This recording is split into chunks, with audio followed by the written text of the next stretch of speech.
আওয়ামী লীগের আমলেও আমরা এইভাবে হামলার শিকার হয়নি। আজকে নুরুল হক নূর আইসিইউতে কেন, তার জবাব এই সরকারকে দিতে হবে। আজকে গণ অধিকার পরিষদের বিক্ষোভ মিছিল ছিল। আমরা আমাদের মিছিল নিয়ে যখন পল্টন থেকে কাকরাইলে যাচ্ছি, তখন জাতীয় পার্টির কার্যালয়ের সামনে থেকে আমাদের মিছিলের উপরে ইটপাটকেল নিক্ষেপ করা হয়। সেখানে পুলিশ এবং সেনাবাহিনী উপস্থিত ছিল। সেই হামলায় আমি নিজে আহত হয়েছি, আপনারা দেখতে পাচ্ছেন আমার আঙ্গুলে ফ্র্যাকচার হয়েছে। আমি ঢাকা মেডিকেলে চিকিৎসা নিয়ে আবারও কার্যালয়ে গিয়েছি। হামলার প্রতিবাদে আমাদের দলের পক্ষ থেকে একটি মশাল মিছিল এবং সাংবাদিক সম্মেলনের আয়োজন করা হয়।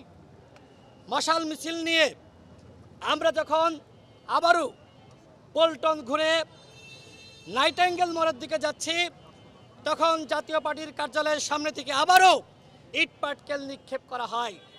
তখন গণ অধিকার পরিষদের নেতাকর্মীরা প্রতিরোধ গড়ে তোলে এবং আমরা দেখেছি সেখানে জাতীয় পার্টির সাথে আওয়ামী লীগের লোকজন জয় বাংলা স্লোগান দিয়ে তারা ইটপাটকেল নিক্ষেপ করছে।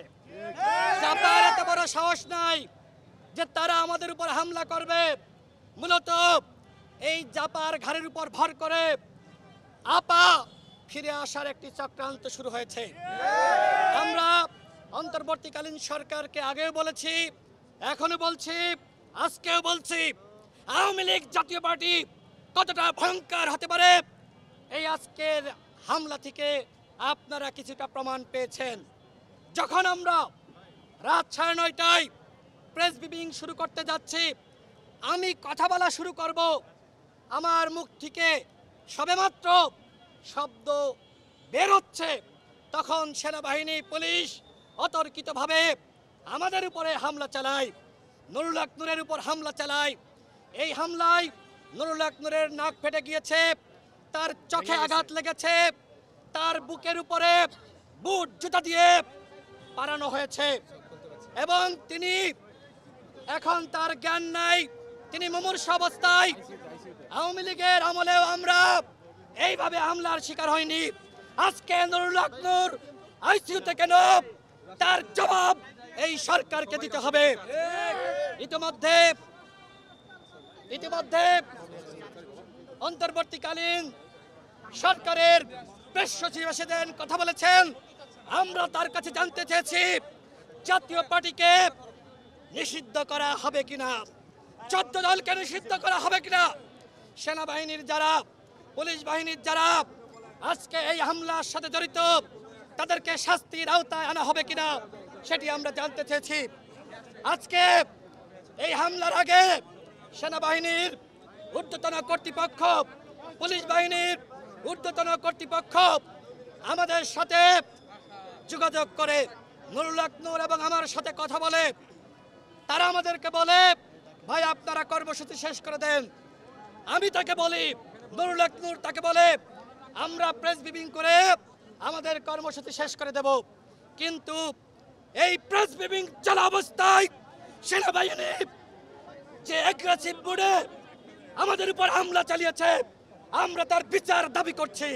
ওয়ালটন টেলিভিশন মাত্র 25,490 টাকায় পাচ্ছেন গুগল টিভি। আমাদের কার্যালয়ের মধ্যে ঢুকে হামলা চালিয়েছে। আজকে জাতীয় পার্টি কোন সাহসে কিভাবে আজকে পল্টনে মিছিল করে যখন আমাদের উপর হামলা চালায় সেনাবাহিনী, পুলিশ, আওয়ামী লীগ এবং জাতীয় পার্টি যৌথভাবে, তখন জিএম কাদের জাতীয় পার্টির অফিসের মধ্যে উপস্থিত ছিল। নুরুল হক নূর কি জাতীয় পার্টির অফিসের সামনে গিয়েছে? আমি কি জাতীয় পার্টির অফিসের সামনে গিয়েছি? তাহলে আজকে কেন আমাদের কার্যালয়ের সামনে এসে সেনাবাহিনী এবং পুলিশ হামলা চালালো? আমরা বারবার বলছি সেনাবাহিনীর সংস্কার করতে হবে, পুলিশ বাহিনীর সংস্কার করতে হবে, সচিবালয়ের সংস্কার করতে হবে। কিন্তু এই সরকার 1 বছরে আওয়ামী লীগকে আশ্রয় প্রশ্রয় দিয়ে আশকারা দিয়েছে, যার ফলাফল আজকে দেখলেন গণ অধিকার পরিষদের 200 নেতাকর্মীকে পিটিয়ে রক্তাক্ত করা হয়েছে, কারোর হাত ভেঙে গিয়েছে, কারোর মাথা ফেটে গিয়েছে, কারোর চোখে আঘাত লেগেছে। সেনাবাহিনী বুট জুতো দিয়ে আজকে আমাদেরকে পাঠিয়েছে। আজকে যদি এর বিচার না হয় তাহলে সেনাবাহিনী নিজেকে নিজে কলঙ্কিত করলো। সেনাপ্রধানকে বলবো, আমরা আপনাকে দোষারোপ করতে চাই না, কিন্তু আপনাকে জবাব দিতে হবে। আগামী 24 ঘন্টার মধ্যে সেনাপ্রধানকে কৈফিয়ত দিতে হবে। এই হামলা কি আপনার নির্দেশনা হয়েছে নাকি আপনার অগোচরে হয়েছে? ডক্টর মোহাম্মদ ইউনূসকে 24 ঘন্টার মধ্যে জবাব দিতে হবে। এই হামলা কি খোদাবক্তের নির্দেশনা হয়েছে নাকি স্বরাষ্ট্র উপদেষ্টার নির্দেশনা হয়েছে নাকি আপনার নির্দেশনা হয়েছে? 24 ঘন্টার মধ্যে জবাব দিতে হবে। সর্বশেষ বলতে চাই, আগামীকাল দুপুর 12টায় সারা দেশে 64 জেলায় গণ অধিকার পরিষদের নেতা কর্মীরা বিক্ষোভ মিছিল পালন করবে এবং বিকাল 3টায় গণ অধিকার পরিষদের কার্যালয়ের সামনে এই হামলার প্রতিবাদে এবং বিচারের দাবিতে বিক্ষোভ সমাবেশ করা হবে।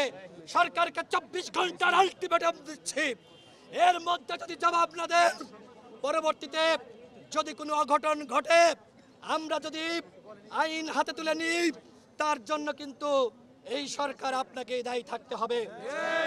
অন্তর্বর্তীকালীন সরকারের আইন উপদেষ্টা তিনি আমাকে কল করেছিলেন, তিনি আসবেন। ইতিমধ্যে সরকারের প্রেস সচিব এসেছেন। নুরুল হক নূরের অবস্থা খুবই গুরুতর, তার খিঁচুনি উঠেছে, তিনি এখন আইসিইউতে আছেন। তিনি বাঁচবেন কি মারা যাবেন আমরা জানি না। তাকে ইসলামী ব্যাংক কাকরাইল হাসপাতালে সেখানে চিকিৎসা দিতে পারে নাই।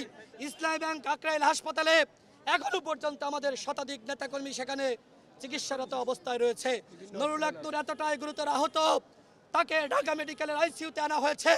আমি আজকে সন্ধ্যার সময় ট্রিটমেন্ট নিয়েছি, তারপরেও আমাকে হাসপাতালের বিছানা ছেড়ে আজকে এখানে কথা বলা লাগছে।